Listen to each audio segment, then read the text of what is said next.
Bienvenue à Repères parentaux, votre rendez-vous pour mieux comprendre, apprendre et grandir avec votre enfant. Je suis Régine Legault-Bouchard et je vous invite à vous joindre à moi dans ce nouvel épisode. C'est parti!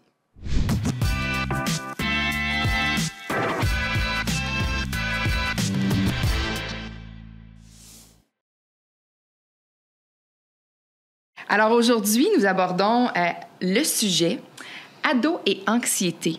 Conseils pour les aider à mieux gérer leurs émotions. Je suis accompagnée de deux personnes très importantes. Donc, ma co-animatrice, Véronique Lebeau, qui est technicienne en éducation spécialisée en bien-être et sécurité. Salut, ça va? Bonjour, oui, merci toi. Oui, je suis contente de te voir. Merci d'être là aujourd'hui. Et je suis accompagnée également, nous sommes accompagnés de Marlène Dopner, qui est travailleuse sociale au Conseil des écoles publiques de l'Est de l'Ontario. Salut Marlène. Bonjour, ça va? Ça va super bien, puis toi? Oui, très bien. Good, merci. Tant mieux. Petite question avant qu'on commence, j'aimerais peut-être mieux comprendre l'essentiel de ton poste, Véronique. Mais dans le fond, comme technicienne en éducation spécialisée, je suis là pour le mentorat de toutes les éducatrices du conseil. Dans le fond, on est une équipe là, de 3 qui aide à former toutes les TES du conseil. Wow. Puis également, on est là vraiment pour appuyer toutes les écoles dans les initiatives qu'ils vont mettre en place au niveau du bien-être et de la sécurité des élèves. Wow! Super, merci. Alors, pourquoi est-ce que ce sujet-là est important, mesdames? On est dans un air qui a beaucoup changé, peut-être même post-pandémie, l'anxiété, etc. Qu'est-ce qu'on fait? Pourquoi est-ce qu'on parle de ça aujourd'hui? Oui, bien justement, comme tu le dis, hein, c'est un fléau un petit peu, l'anxiété, là, pour la nouvelle génération.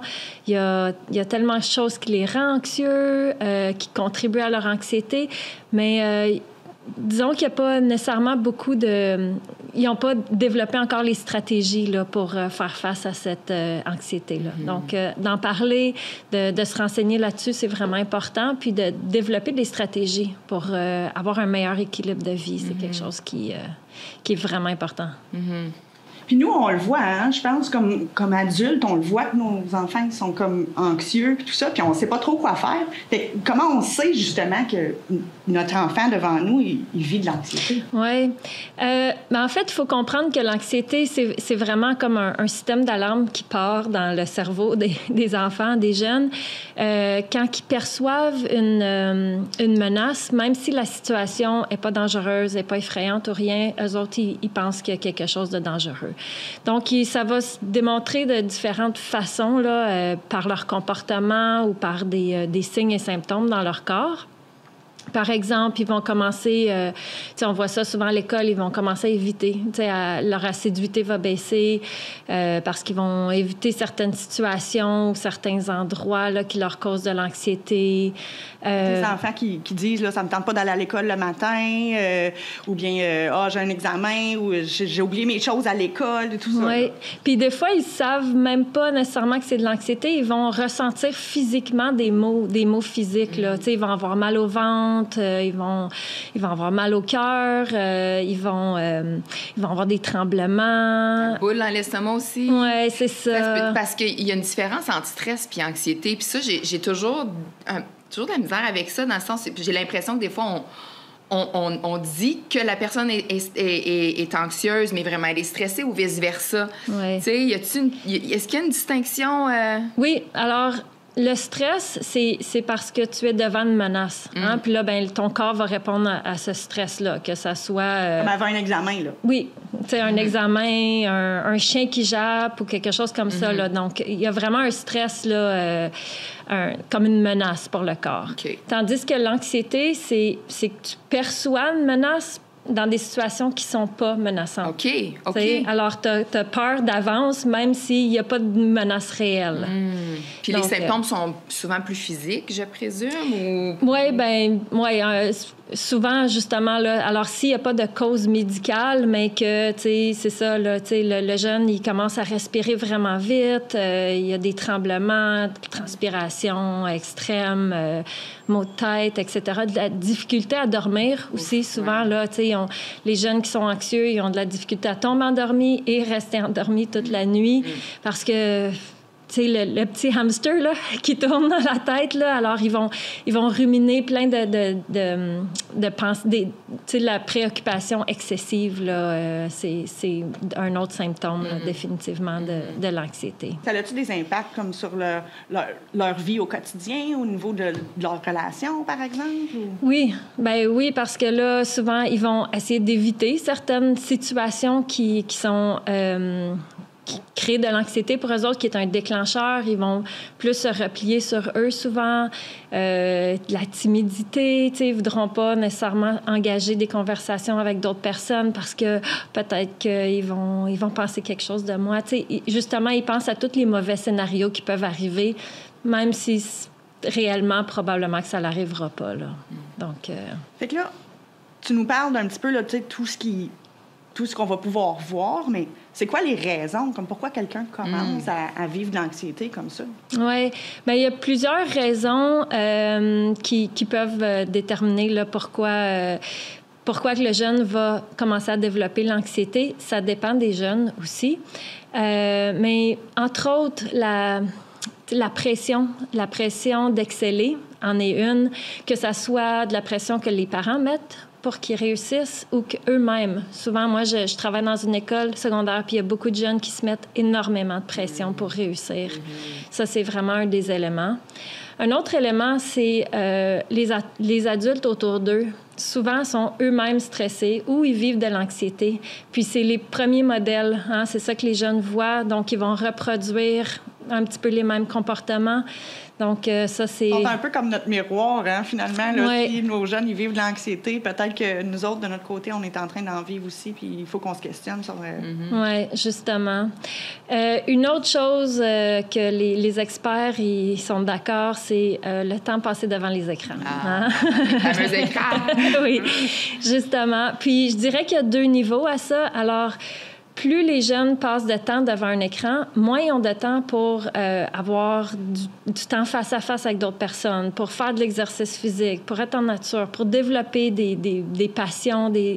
Souvent, c'est des stratégies aussi qui aident à gérer le stress, là, faire d'autres choses. Donc ça, c'est vraiment... plus qu'ils passent de temps devant l'écran, là, moins ils ont de temps ailleurs. C'est dur à enlever, il est tout le temps sur nous, tu as ton téléphone, ça sonne. Justement, bien ça, c'est le 2e niveau, c'est que, si vous avez un ado, vous savez à quel point ils ont des notifications constamment. Ils sont tout le temps en alerte, ça les garde tout le temps en alerte, ils savent pas, ça sonne, OK, c'est quoi, il est arrivé quelque chose de grave, etc. Puis, on a accès à, c'est mondial, là, à tout ce qui est les nouvelles partout dans le monde, puis je veux dire, les nouvelles, c'est rarement heureux. Ouais. Donc, c'est une autre cause d'anxiété. Ils sont tout le temps branchés, donc ils ont beaucoup moins de temps pour relaxer. Ça, c'est une autre chose. Hein? Les horaires sont chargés. Ils ont plein d'activités. Souvent, ils ont des emplois quand ils sont ados aussi, le scolaire, les amis, etc. Et ils ont beaucoup moins de temps du temps non structuré pour juste profiter, là, avoir du plaisir. Là. C'est important de forcer ça un peu pour nos enfants, de les encadrer dans un environnement qui est un petit peu plus exempt d'écran, plus zen, les forcer à faire autre chose, dans le fond, puis à faire rien, peut-être même des fois, à se vider le cerveau un peu pour faire le vide, dans le fond. Oui, bien en effet, c'est une des stratégies là, pour justement gérer le stress, c'est d'avoir quand même une routine, d'être comme structuré, mais aussi avoir des temps dans ta routine où tu es non structuré, où tu as du temps pour relaxer loin des écrans, justement, limiter le temps d'écran, puis en profiter pour faire des choses en famille, pour développer d'autres passions qui vont pouvoir les aider, là, que ça soit... entre autres, faire de l'exercice physique, c'est vraiment le meilleur remède contre le stress, l'exercice physique, tu sais. Alors, si vous pouvez encourager votre jeune à aller faire de l'exercice physique, encore mieux si vous le faites, tu sais, aller aller marcher, aller juste lancer le frisbee, avoir du plaisir avec ça. Fait que pas besoin là, de devenir un grand sportif. Là aussi, non, pas besoin d'aller courir un marathon ou rien, mais juste bouger, c'est vraiment... Ça l'aide à enlever toutes les toxines là, du stress là, qu'on a dans notre corps. Là. Bouger, c'est vraiment la façon qui va les enlever le plus rapidement. Ça fait du bien. Je sais pas si vous avez déjà remarqué, après un entraînement ou après jouer, on se sent mieux. Là. On est oxygéné, notre tête est libre, puis notre corps aussi. Là, ça a relaxé nos muscles. Donc ça, c'est vraiment une bonne technique. Il y en a plein d'autres aussi. Là, premièrement, d'écouter notre jeune quand on voit qu'il fait de l'anxiété, en parler, être là, avoir une présence bienveillante, savoir c'est quoi qui déclenche son anxiété. C'est vraiment important. Pouvoir aussi être un bon modèle pour son jeune, de pratiquer nous-mêmes des techniques apaisantes, des stratégies là, relaxantes, que ce soit la respiration, la visualisation, la pleine conscience. Puis il y a toutes sortes de vidéos que vous pouvez regarder, des livres, etc.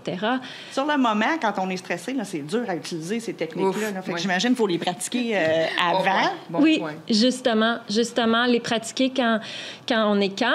Comme ça, quand eux autres sont stressés, bien, ils vont pouvoir les prendre. C'est déjà dans leur boîte à outils. Donc, c'est une très bonne idée. Puis de le montrer aussi. Tu sais, nous autres, quand on est stressé, OK, on s'arrête.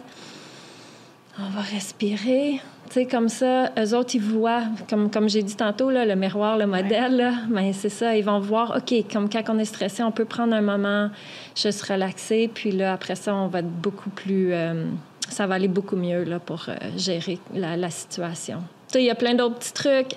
Rire, avoir du plaisir aussi, c'est quelque chose qui fait du bien, c'est quelque chose qui relâche la tension dans le corps. Donc, tu sais, ayez du plaisir avec vos enfants, c'est vraiment important. Y a-t-il des choses à éviter pour qui augmenteraient le stress, là? Je dirais que c'est important de...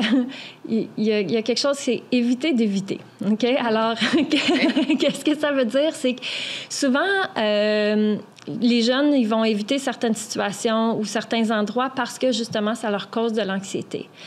Mais faire ça va, en fait... Oui, sur le moment, va réduire leur anxiété, mais paradoxalement, ça va l'augmenter. Parce que c'est comme si tu dis à ton corps, oui, c'est vraiment quelque chose qui est menaçant, donc, tu sais, vas-y pas. Tandis que si tu y vas graduellement, si tu laisses l'enfant s'exposer graduellement à des situations qui, pour lui, sont menaçantes, mais qu'en réalité ne le sont pas, bien, il va pouvoir justement utiliser les outils que vous avez pratiqués ensemble.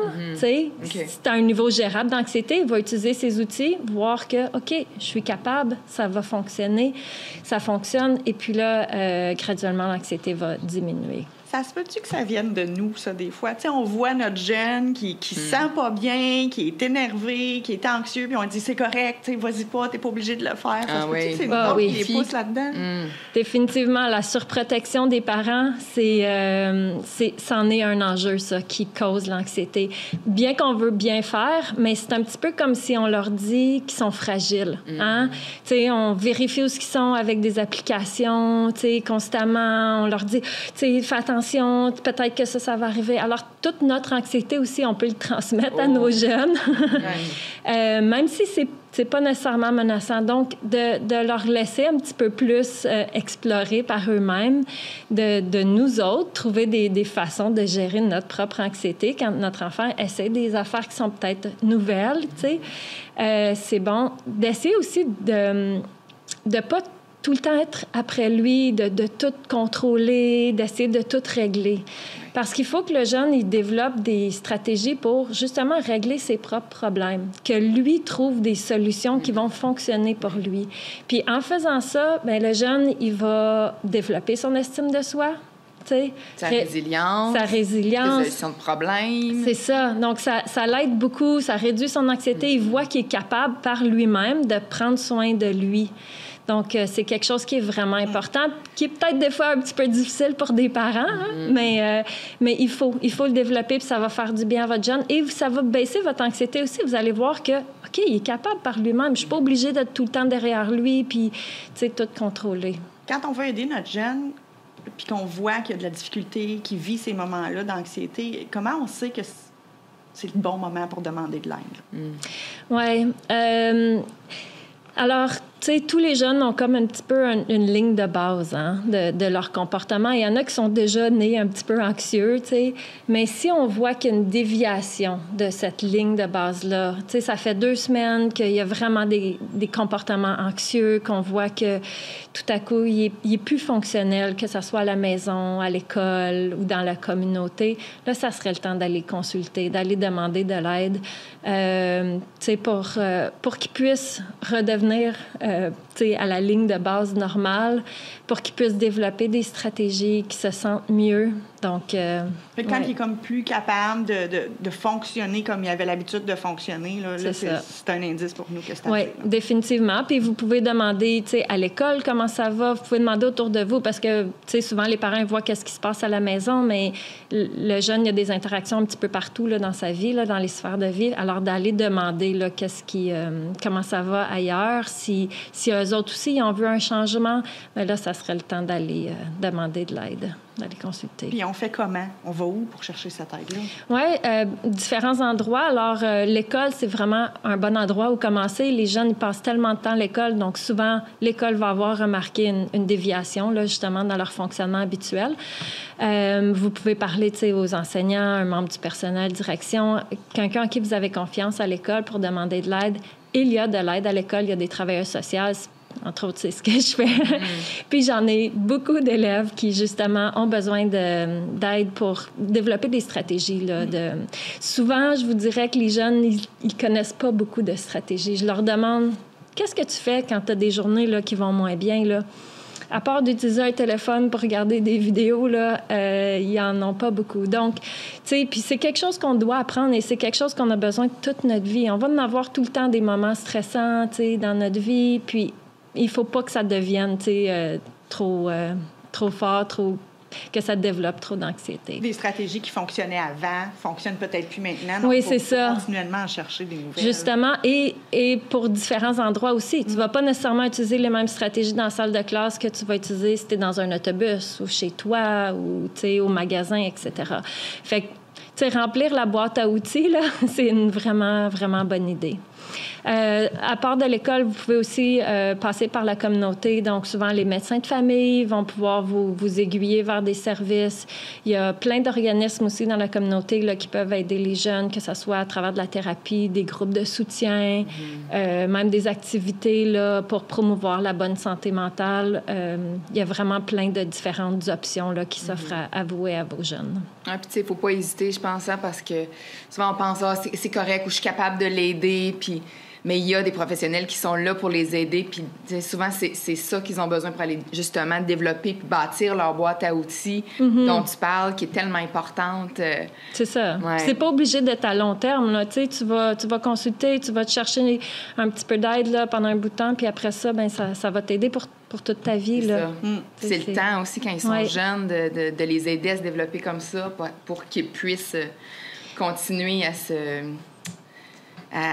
j'allais dire... À se développer. À se développer, merci. C'est pas ce mot-là que j'avais en tête, mais oui.